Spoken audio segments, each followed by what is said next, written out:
E aí pessoal, aqui é o Felipe da Pampa Devs e hoje eu vou trazer para vocês o terceiro vídeo da nossa série Design Patterns, o Singleton. O Singleton também é um padrão criacional como o Builder e o Factory que a gente abordou nos nossos últimos vídeos, e ele tem como objetivo resolver dois problemas.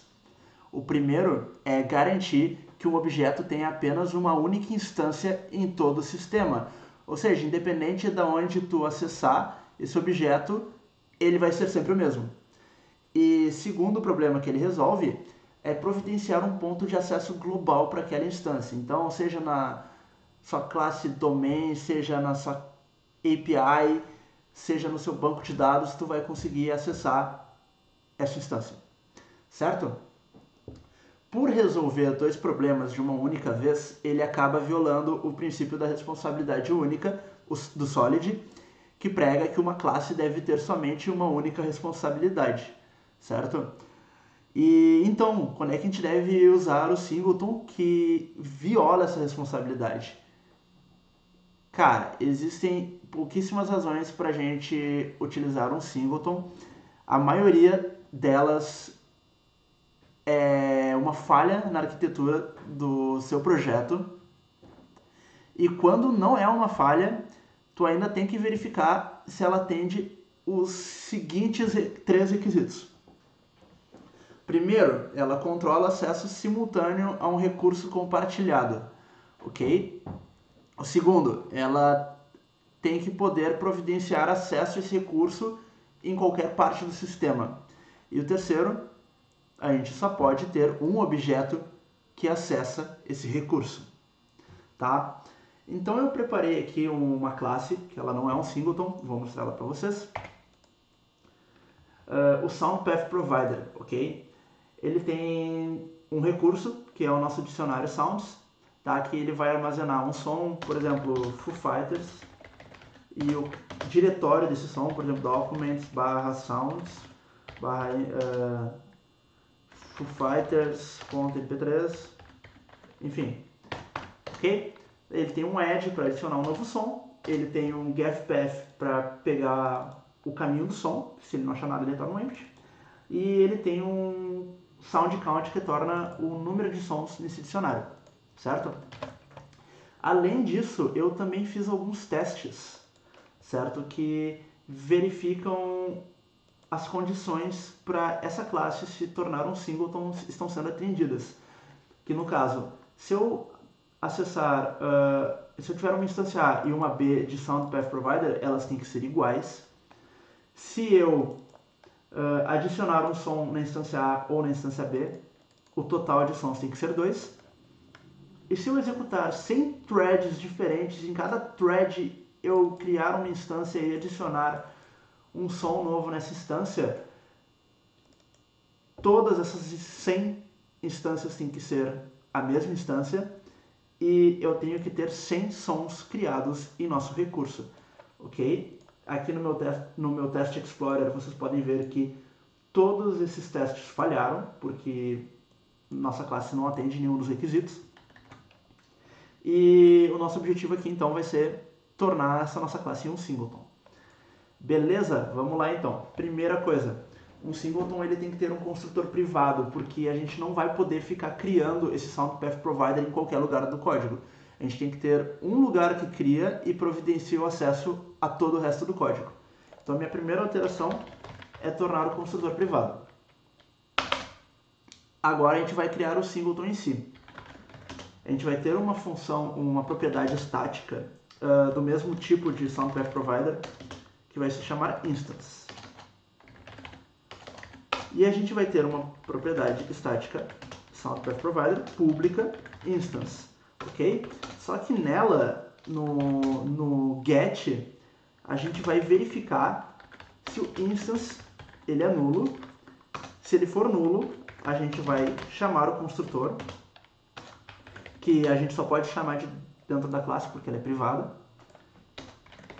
E, por fim, a gente vai retornar essa instância. Fácil, né? Ok, teoricamente a gente tem um singleton completamente funcional aqui. Então vamos arrumar os nossos testes que eles pararam de funcionar, até porque eles estavam utilizando o construtor público, né?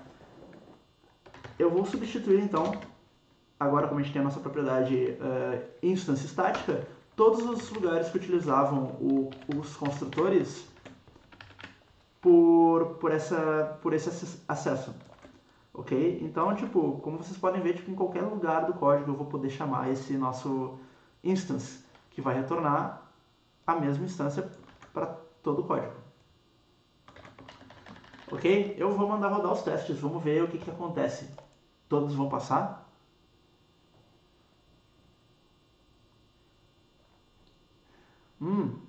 Passaram 2.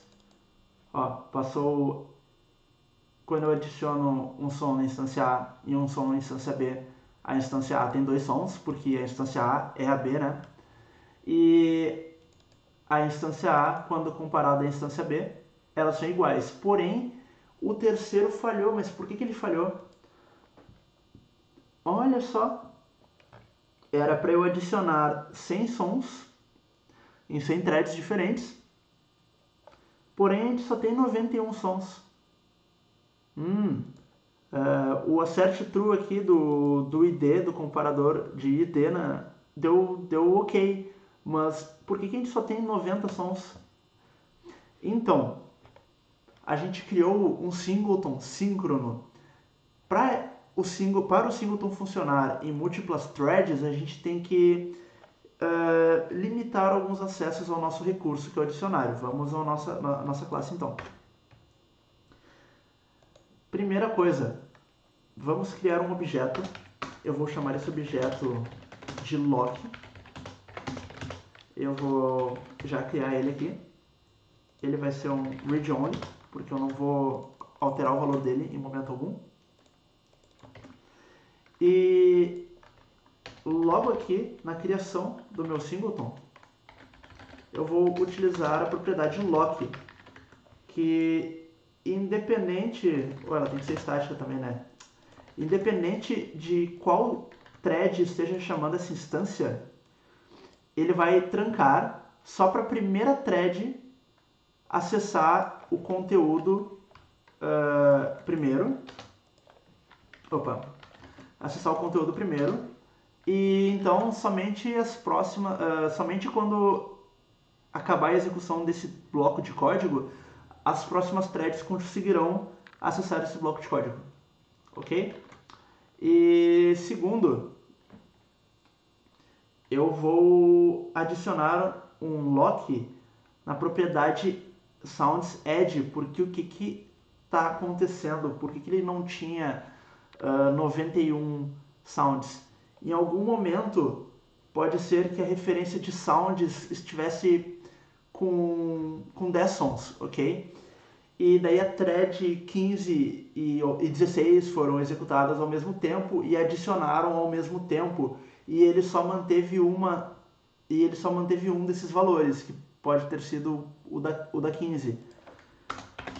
Então, para evitar que esse tipo de situação aconteça, que duas threads executem a função add ao mesmo tempo e um dos valores seja perdido, a gente vai utilizar o lock no add novamente, ok?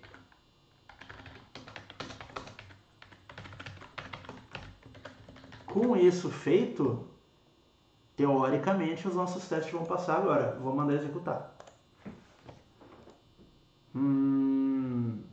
E passou. Então, é isso aí. Vamos recapitular aqui, né, pessoal?